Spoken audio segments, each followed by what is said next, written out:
종합제 TV 시청자 여러분 안녕하십니까. 2020년 9월 20일 오후 2시입니다.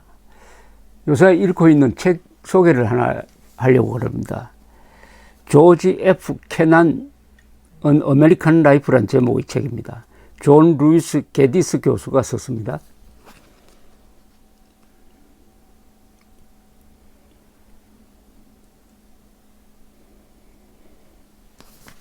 조지 F. 케난이라고 하면은 이 안보 전문 학자들 속에서는 유명한 이름인데 대중적으로는 그렇게 많이 알려져 있지 않습니다. 특히 한국에서는. 그리고 이 책을 쓴 이 학자 존 루이스 게디스는 예일 대학의 역사학 교수입니다. 이분이 쓴 책은 한국에 번역된 게 있습니다. 콜드 워 뉴 히스토리, 냉전을 아주 요약한 아주 얇은 책인데, 얇지만은 그게 냉전의 본질을 가장 정확하게 정리한 책으로 유명한데, 이 책으로 퓰리처상을 받았습니다. 몇 페이지나 하면 770 몇 페이지입니다. 미국 사람들이 힘이 좋아가지고 이 전기를 쓰면 이렇게 두껍게 씁니다. 근데 이 케난이라는 분이 냉전과 관계에 있는 분이죠. 이 냉전에서 미국이 승리하도록 이 설계를 한 사람 중에 가장 유명한 전략가로 꼽히고 있습니다. 이 조지 케난은 외교관이었지만은 이분은 러시아 전공의 역사학자이기도 했습니다. 그래서 역사학자가 역사학자에 대한 대작을 썼습니다. 이렇게 두껍게 쓸 수 있는 사람이면 대단한 인물 아니겠습니까? 이런 내용이 들어갈 정도면 이분이 100살 넘게 살았습니다. 100살 넘게. 그래서 아주 생애가 길고 활동이 아주 왕성했습니다. 외교관, 학자, 그리고 한국전과도 이분이 관계가 있는 분이고, 무엇보다 더 가장 유명한 것은 소련과 미국이 대결할 때 미국이 봉쇄 정책을 쓰도록 하는 초안을 잡은 사람으로 알려져 있습니다. 봉쇄 정책의 설계자, 컨테인먼트라고 그러죠. 그런데 케난은 그 봉쇄 정책을 자기가 고안했다는 이야기를 들으면 조금 싫어했다고 합니다. 그런데 이 케난의 이 전기를 읽을 때 가장 하이라이트가 있습니다. 그걸 제가 오늘 소개를 해드리겠는데요. 이 사람이 왜 이렇게 유명하게 됐느냐 하는 것은 글 한 편 덕분입니다. 1946년 2월 2일 이분이 당시에 러시아 주재 미국 대사였습니다. 미국 대사가 아니라 미국 대사관의 대리대사였습니다.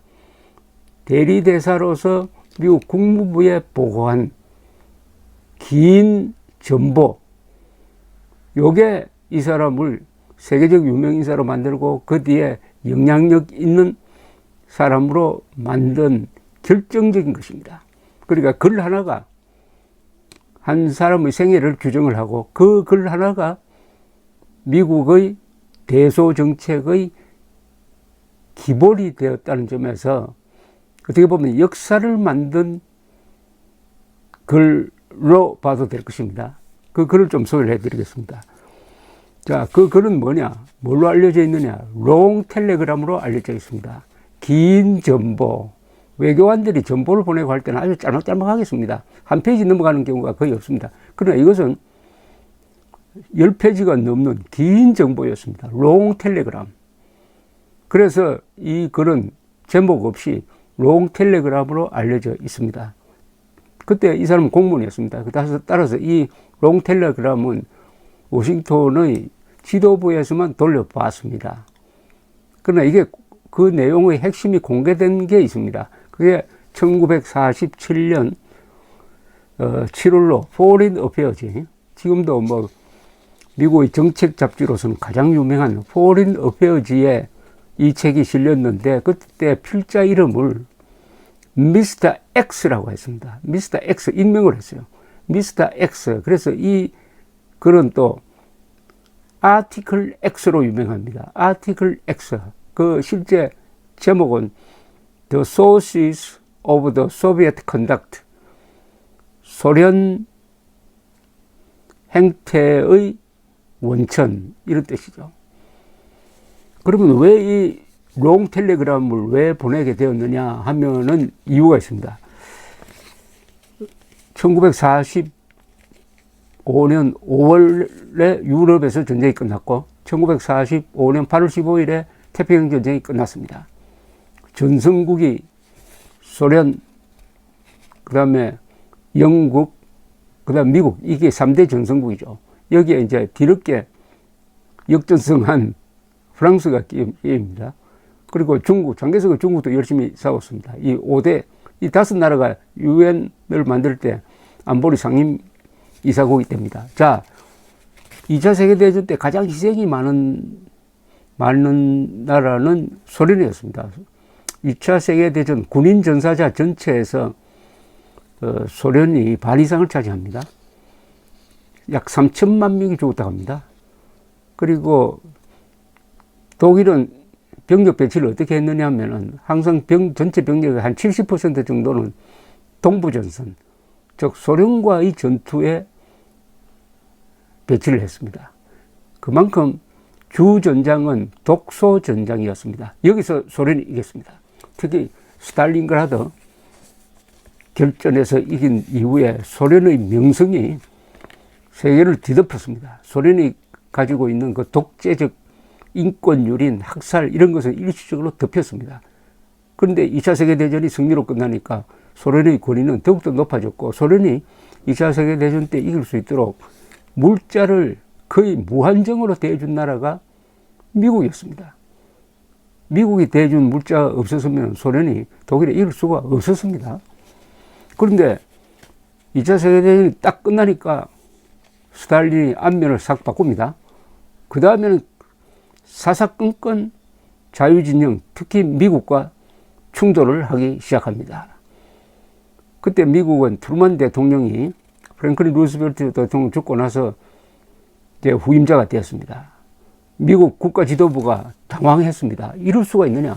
우리가 그렇게 도와주었고 같이 피를 흘리며 싸웠는데 왜 이렇게 소련이 고맙다는 생각은커녕 사사건건 우리와 충돌하느냐? 특히 폴란드에서 공산 독재 정권을 세우고 그리스, 터키에서 계속 공산 게릴라들을 선동을 하고 이거 왜 이랬느냐? 소련이 달라졌느냐? 해가 어리둥절한 상태였습니다. 그러다가 1946년 초에 스탈린이 이른바 최고인민회의 대의원 선거에 저음하여서 연설을 합니다. 이 연설에서 무슨 이야기를 하느냐 하면은 여전히 이 세계는 사회주의 진영과 자본주의 진영의 대결이다. 그러면서 자본주의 진영이 소련을 앞으로 압박하게 될 것이다. 우리 긴장해야 한다. 세상은 변한 게 없다. 이런 연설을 했어요. 이 연설을 들은 미국 국가 지도부는 아주 경악했습니다. 배신감도 느꼈습니다.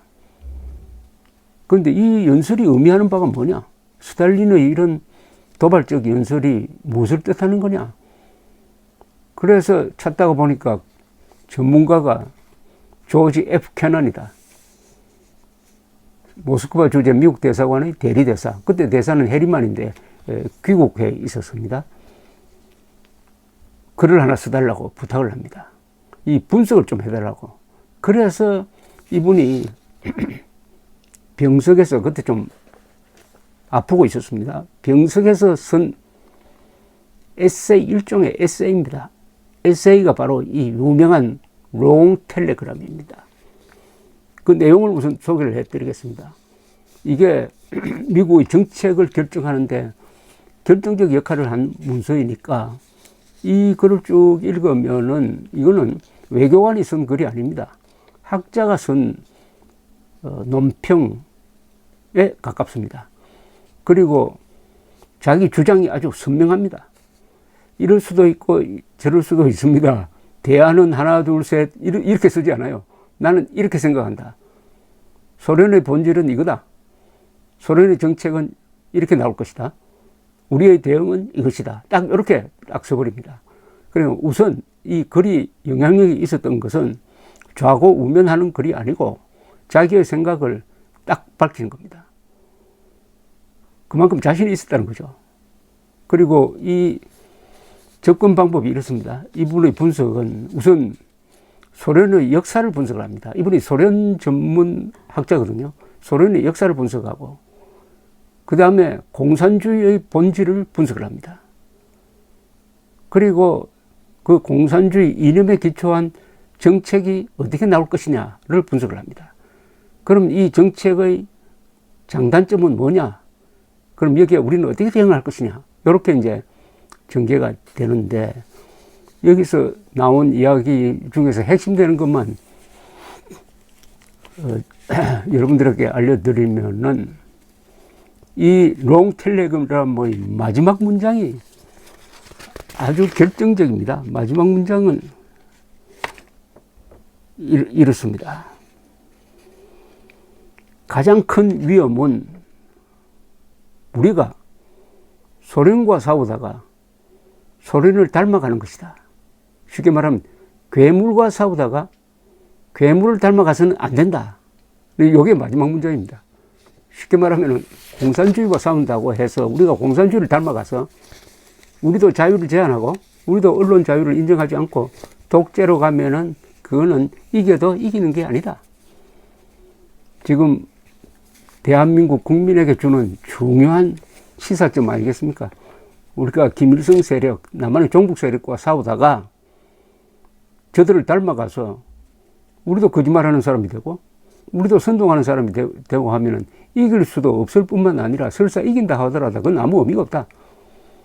괴물과 싸울 때는 괴물을 닮아가서는 안 된다는 것을 항상 경계를 해야 된다는 게 이 글의 마지막입니다. 얼마나 이분이 중요하게 생각했겠습니까?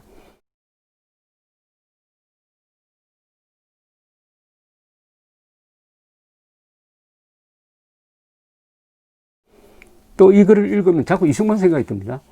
이승만은 이 조지 F 케난이 쓴 롱텔레그램이 1946년 2월 2일인데 국무부로 보고한 날짜가 그보다 석 달 전인 1945년 12월 19일 KBS 방송을 통해서 이승만은 나는 공산주의와 결별한다. 왜 결별하느냐?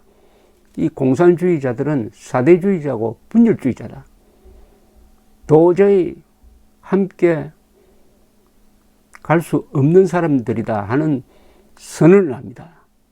그 내용과 너무나 비슷합니다. 그 내용과.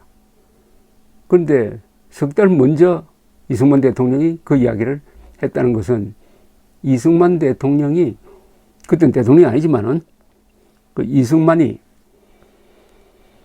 자유진영의 지도자 중에서는 맨 처음 소련을 비판했다는 이야기입니다. 그러니까 자유진영 지도자 중에서는 가장 먼저 소련 공산주의의 야욕을 알고 예언을 했다는 뜻입니다. 위대한 선각자였다는 이야기죠. 그때 이승만 대통령은 사석에서 공산주의를 이 호열자에 비교를 했습니다. 콜레라균. 인간은 호열자와 같이 살 수 없다. 공산당은 호열자다. 인간은 호열자와 같이 살 수 없다. 그 말은 공산당과의 싸움은 중간이 없다는 겁니다. 이기느냐 지느냐. 그리고 공산당과 대결할 때는 이 중간 노선이 없고 한쪽에 완전히 서야 된다는 겁니다. 따라서 좌우 합작은 안 된다는 겁니다. 좌익과 손잡고 공동정부를 만들면 그 정부는 분열되든지 반드시 공산당에게 먹힌다는 그런 뜻이죠. 그런데 놀랍게도 이 롱텔레그램에서도 조지 케난은 공산주의를 뭐에 비교했느냐? 기생충에 비교를 했어요. 공산주의는 이 약한 세포에 기생하는 기생충이다. 약한 세포는 뭐냐? 자유민주주의 체제 안에서의 문제점, 부정부패, 이런 것이 있으면 거기에 들어붙는 게 기생충이다 라는 뜻으로 이야기를 했습니다. 기생충 호혈자, 결국 같지 않습니까? 그리고 신탁 통치를 비판합니다. 이게 참 흥미롭습니다. 1945년 12월 모스크바에서 영국, 소련, 그리고 미국의 외무장관들이 모여가지고 한국에 대한 신탁 통치를 결정을 합니다. 그런데 그걸 본 김구, 이승만 우리 우익 세력은 반대를 했습니다. 그 신탁 통치는 즉각 우리가 건국을 해야 되는데 왜 신탁 통치 기간을 주느냐. 이 신탁 통치 기간 중에 소련이 개입해가지고 신탁 통치를 명분으로 공산화하려는 것이 아니냐 하는 게 우익 진영의 논리였는데, 그 신탁 통치를 조지 캐난이 똑같은 논리로 여기서 비판하고 있습니다.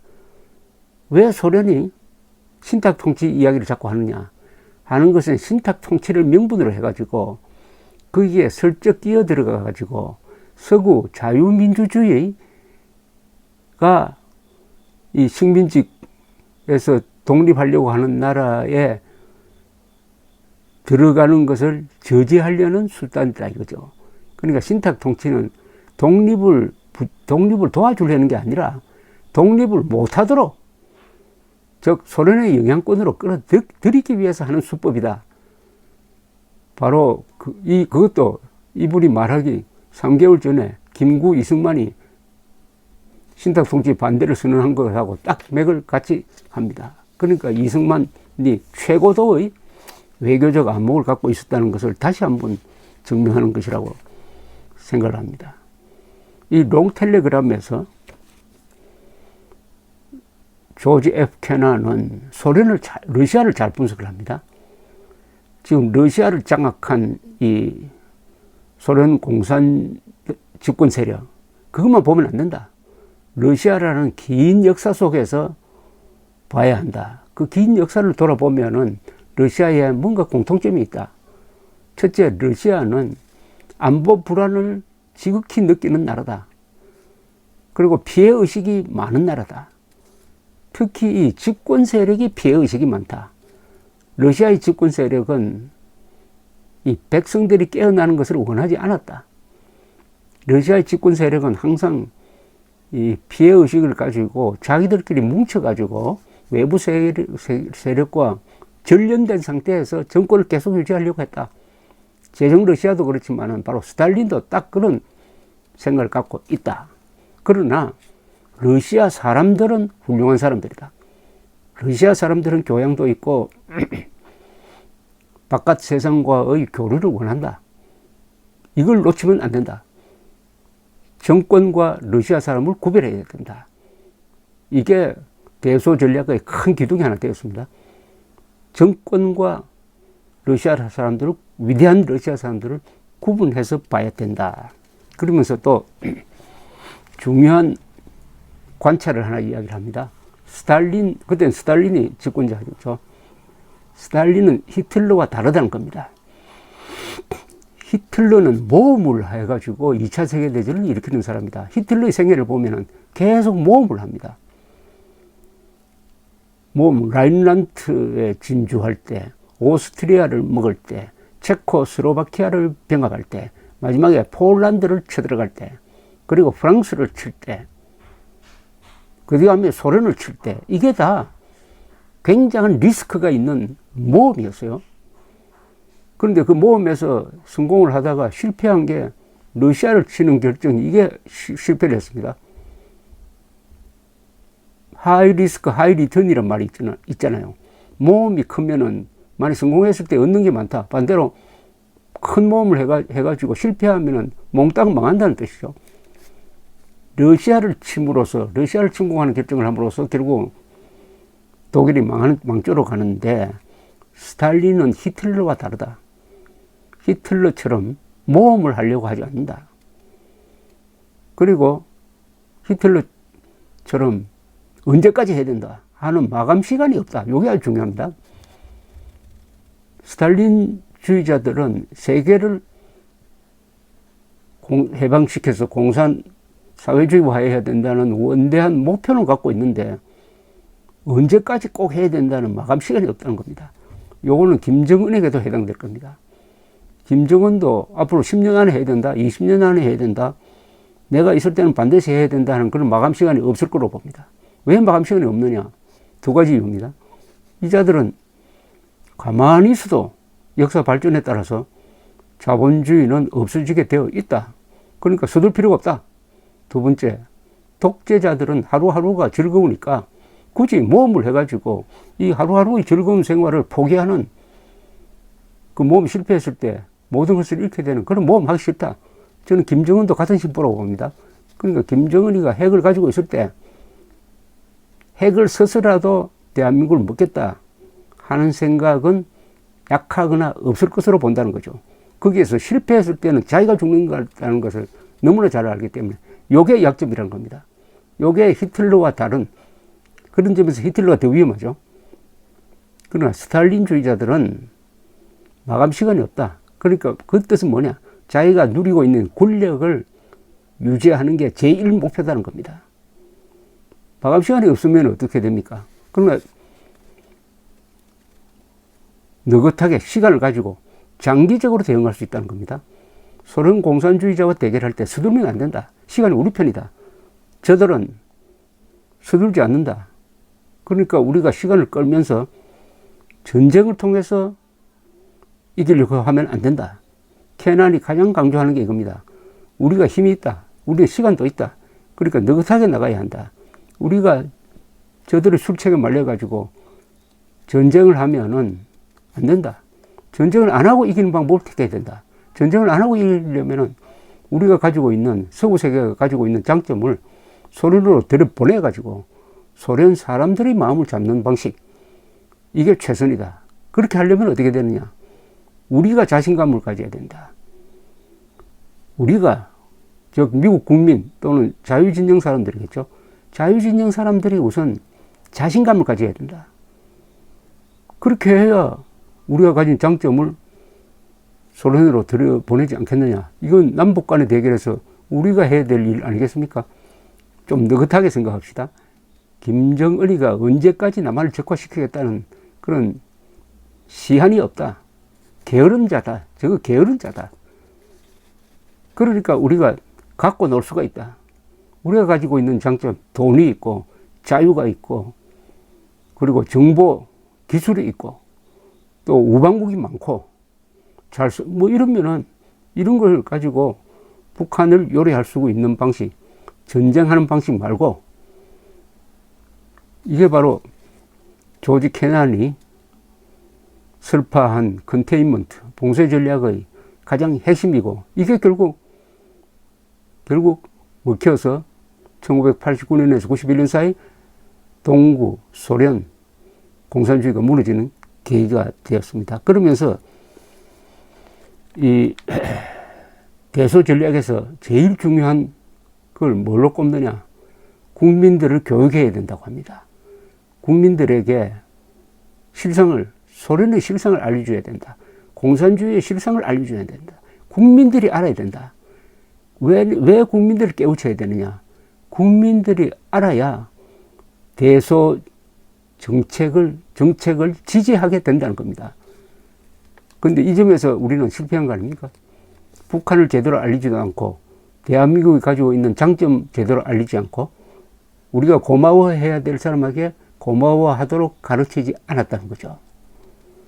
교육을 가장 강조하고 있는 게 아주 인상적이었습니다. 그리고 조지 케난은 스탈린주의자의 속성을 이야기하는데 그게 거의 정확하게 김일성주의입니다.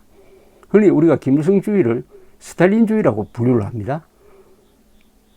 특히 1인 지배체제, 우상숭배, 소련이 가장 싫어하는 사람은 누구냐? 그것은 자본주의가 아니라는 겁니다. 누구냐? 사회민주주의자, 그리고 온건한 사회주의자를 가장 싫어한다는 겁니다. 즉 북한 농당 정권에서 남한에 있는 사람들 중에 가장 싫어하는 사람은 누구냐? 사회민주적 노선을 걸으려고 하는 사람, 그리고 전향한 뉴라이트 같은 사람, 전향한 사람들을 가장 싫어한다는 겁니다. 왜냐? 자신들을 잘 알기 때문에. 자신들의 세력을 뺏어갈 존재로, 위협적 존재로 보는 것 아니겠습니까? 이 조지 캐난이 쓴 롱텔레그램을 제가 읽고 메모를 한 게 아직도 더 많습니다. 지금 25분이나 지났으니까 너무 길게 하면은 집중도가 떨어지니까 다음 다시 한번 설명을 해 드리겠는데, 요약을 하면은 조지 F 캐난의 대서봉쇄 전략보다 몇 달 먼저 나온 이승만 대통령의 공산당은 왜 안 되느냐, 우리는 공산당과 왜 같이 갈 수 없느냐 하는 그 연설이 더 위대하게 보였다. 바로 그 연설에 기초한 대북 전략으로 우리가 성공을 해가지고 지금 이런 나라를 만들었다 하는 생각으로 연결이 되었습니다. 감사합니다.